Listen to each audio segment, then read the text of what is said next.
Hello, my name is Peter Murray, and I'm the boys basketball coach at Dexter Regional High School and the incoming president of the Maine Association of Basketball Coaches.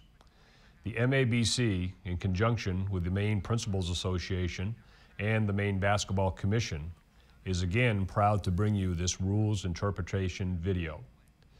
It takes many different groups working together to provide the traditional basketball experience we've come to expect during the winter season. School administrators, officials, the Maine Principals Association, the Maine Basketball Commission, and certainly coaches all play vital roles in making the basketball experience for our students so special. As we embark on a new season, it is important that all coaches throughout the state realize the significant role that they play within their schools and communities. Fans, parents, and certainly players look to their coach for leadership.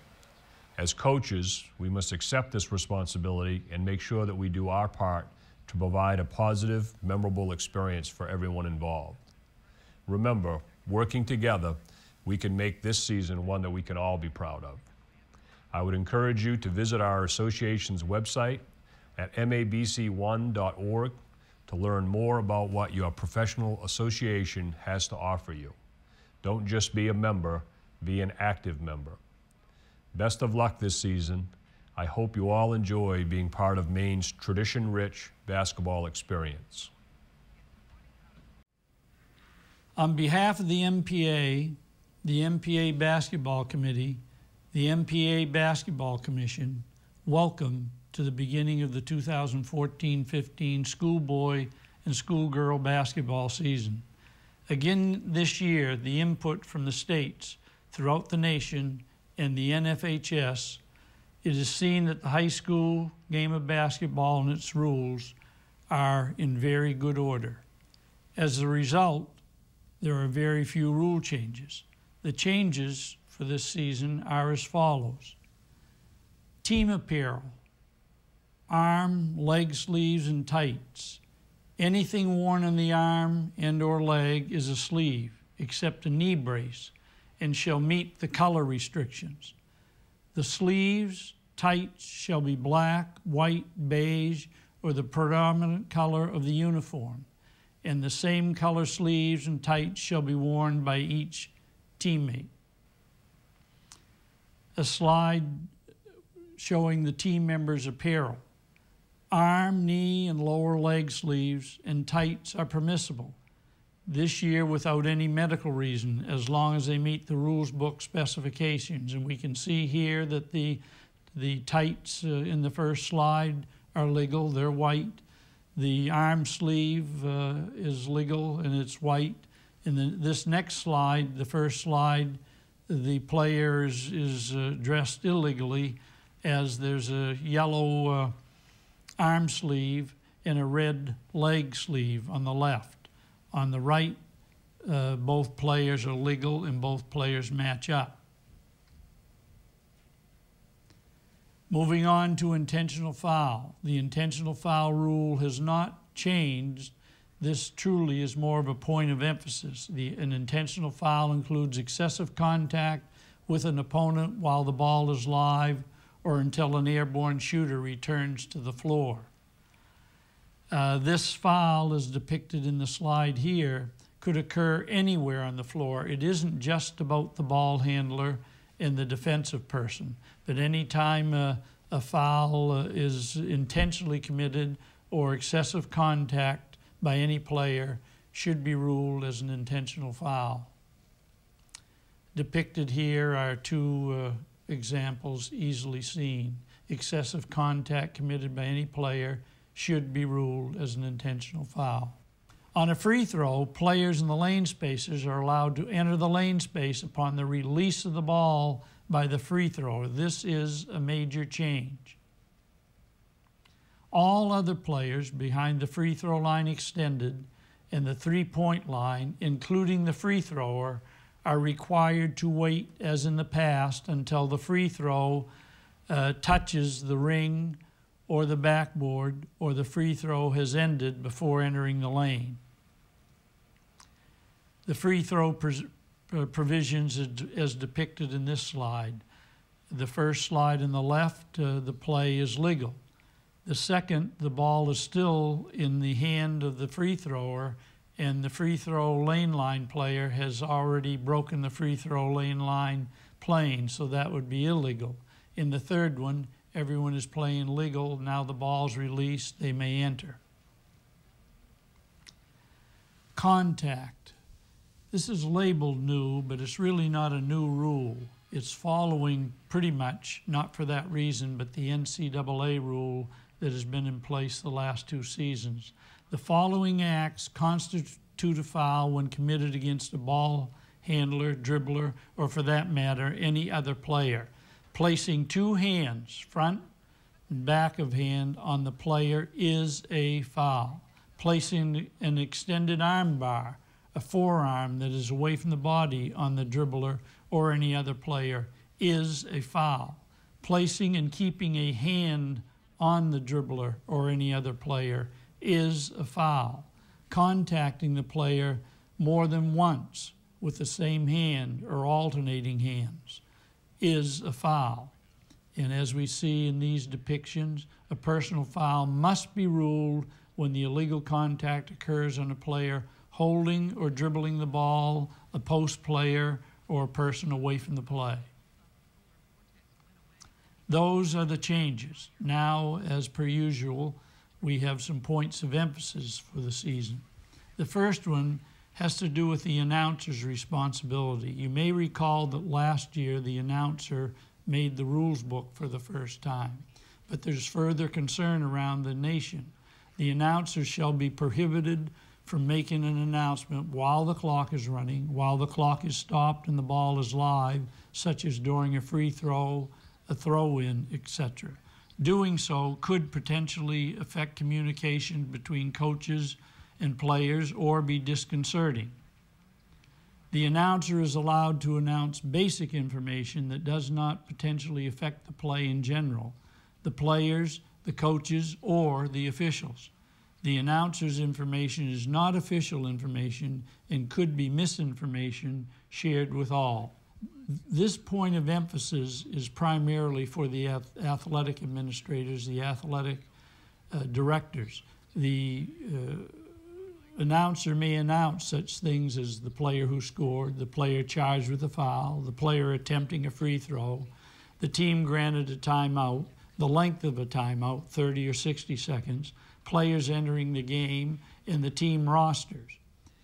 Examples that shall not be announced are the number of points a player has scored, the number of fouls in a player, the number of team fouls, the number of team timeouts or number of timeouts remaining, time remaining in the quarter of the game, the type of foul or violation, or emphatic 2 or 3 point goals. The next point of emphasis deals with the correctable errors.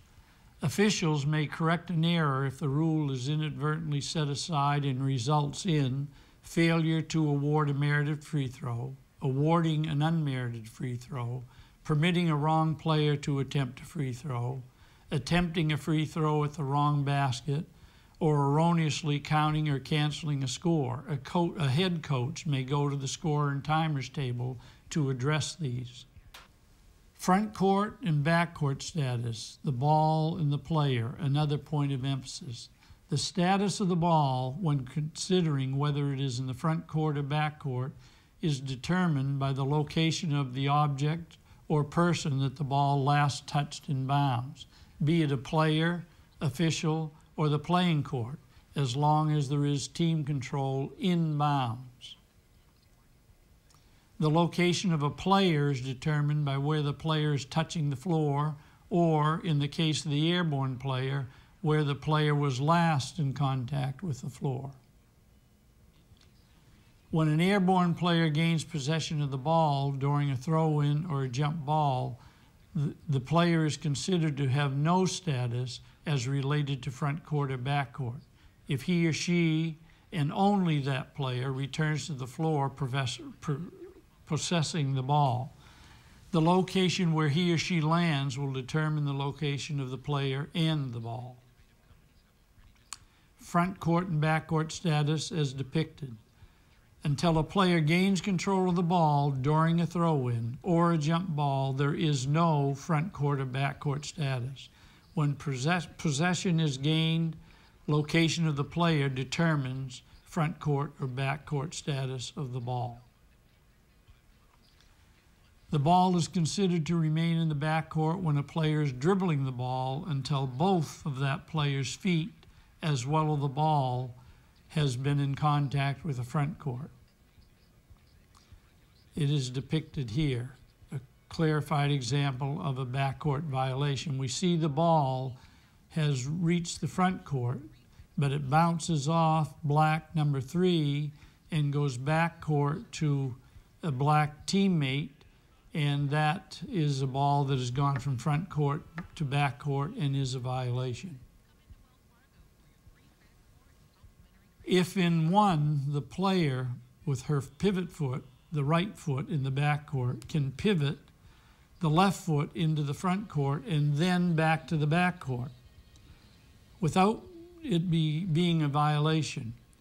In slide 3, the player uses his or her front foot or left foot as her pivot foot and pivots into the back court. However, when she now touches the back court, in slide 4, it becomes a violation because she had, in the ball, had front court status. And the final point of emphasis for the year is, since 2011-12, there was a rule change. Team control exists during a throw-in when the thrower-in has the ball at his or her disposal. But we should all understand that the change was only made to eliminate the penalty of administering free throws when a teammate of the thrower-in commits a common foul during the throw-in.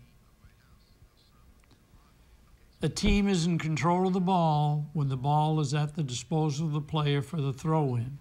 The penalty for a common foul committed by the offensive team is a team control foul, and it does not warrant free throws.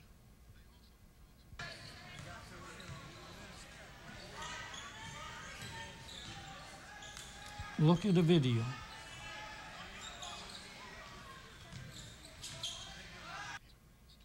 What was the infraction? Let's play it again and check it out.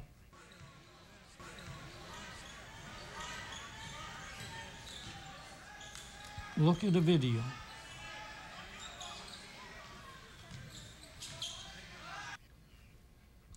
Three-second rule. It does matter. It matters a great deal. When team control exists in the front court, a player cannot be in the free throw lane longer than 3 seconds. A prime concern, in addition to the rule, is this area is in close proximity to the basket and therefore the potential to score.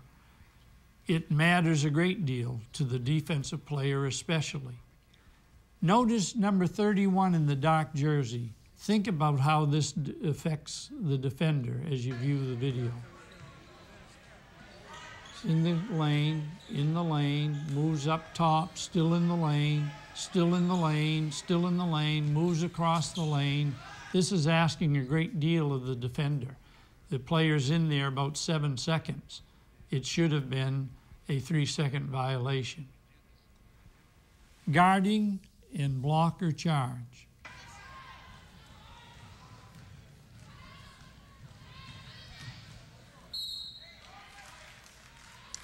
The official ruled a block. But let's look at guarding, block, charge. The offensive player only has to obtain the initial guarding position. Has to be facing the opponent, has to have both feet on the floor, then may move to maintain the position. That didn't occur in this, and can keep that position until beaten. The defender is beaten when the offensive player gets head and shoulders past the defender, the front plane of the defender. But now let's look at the video and you make the ruling.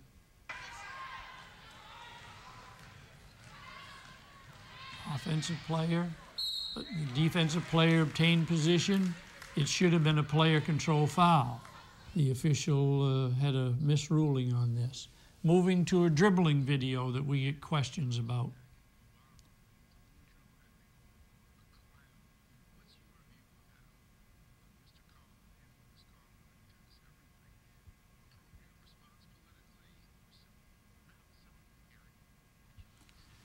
The dribble. The dribble ends upon the ball coming to rest in or on a hand or hands. The ball didn't come to rest in a hand or on a hand. Palming the ball, meaning the ball coming to rest on a hand, ends the dribble. In this case, let's look at the video again, and you make the ruling. Does the ball come to rest in or on the hand? The ball doesn't come to rest in or on the hand, so we have just an ugly, awkward-looking bounce of the ball. Screen and screening.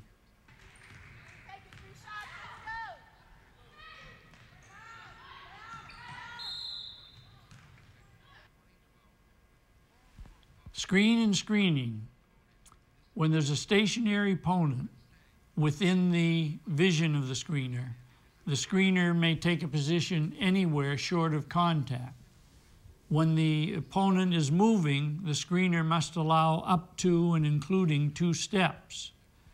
In both situations, the screener must be stationary when the contact occurs. Note, an offensive player in control of the ball must abide by the screening rule. For instance, a post player that may pivot to make a screen. So now you make the ruling as we see the video again. Watch the offensive player just runs into the defensive player. Ruling a foul. Both screener and opponent are moving, ruling a legal screen, blocking by the offensive player. Timeout. When ball is in play on the court.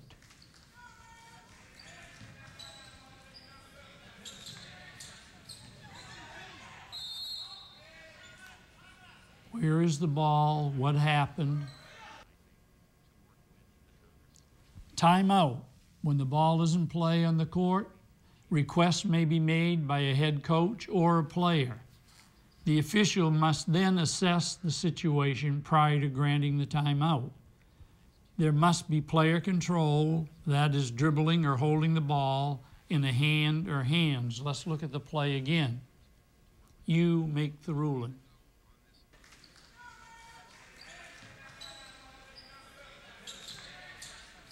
Ball is loose.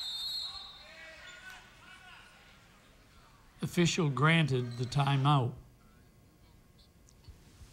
There was no player control since that ball was not in the player's hand or hands. It was pinned to the floor by his body, so timeout should not have been granted. Also note, during a loose or free ball, contact rules apply as in all other situations. In that particular case, there should have been a foul ruled prior to the timeout, and the timeout shouldn't have been ruled. Verticality.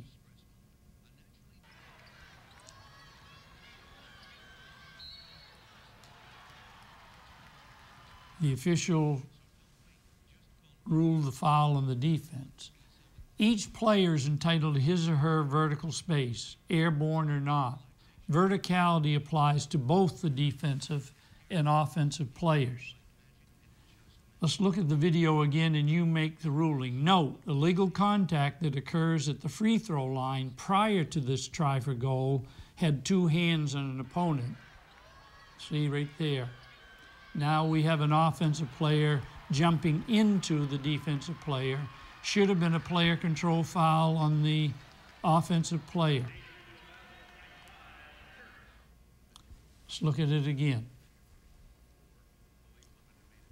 Official's ruling is not accurate. Clearly, the offensive player violated his or her entitled vertical space by jumping into the defensive player's vertical space and causing the contact.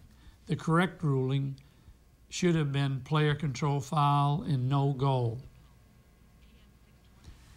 Some annual inquiries that come every year, we'll just take a minute to address them. Boxing out, especially in free throw rebounds, but in general.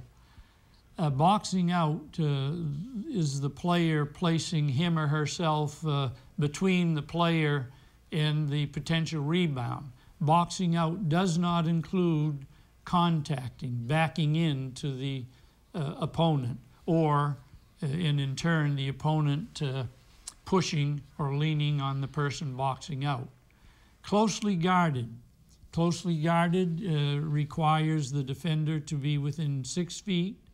The opponent doesn't have to be in a hard-nosed position, could simply just be standing there. The official should be starting the counts immediately. The coaching box. Just to make it clear, the coaching box is no different than a closely guarded rule, a dunking rule, a traveling violation. A rule is a rule is a rule. And the coach cannot be outside of the 14-foot coaching box. Dunking. Again, dunking is legal, but grasping the ring has nothing to do with dunking. So players should be instructed that dunking is legal. They might hit their hand or their forearm on the ring, but to grasp the ring is very much by rule a technical foul. This should be pointed out to players.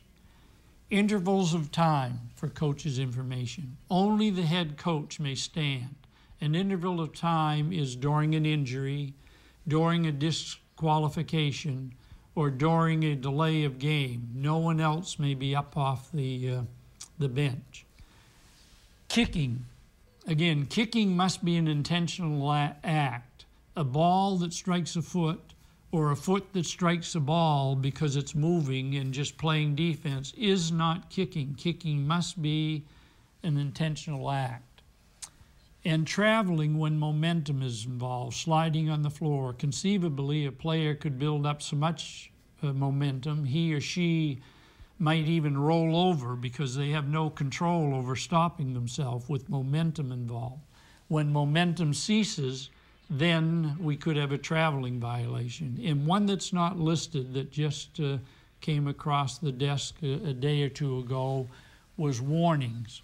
There are no warnings in the game of high school basketball rules. Players and coaches are not to be warned. They're not due to have an initial warning. The only warnings that are involved in the high school basketball rules are the delay of game warnings, and most of those have to do with the free throw. The other one would be with spilled water at the team's bench and having to hold up the game for a warning. Thank you, and thanks for listening, and best wishes for a great season.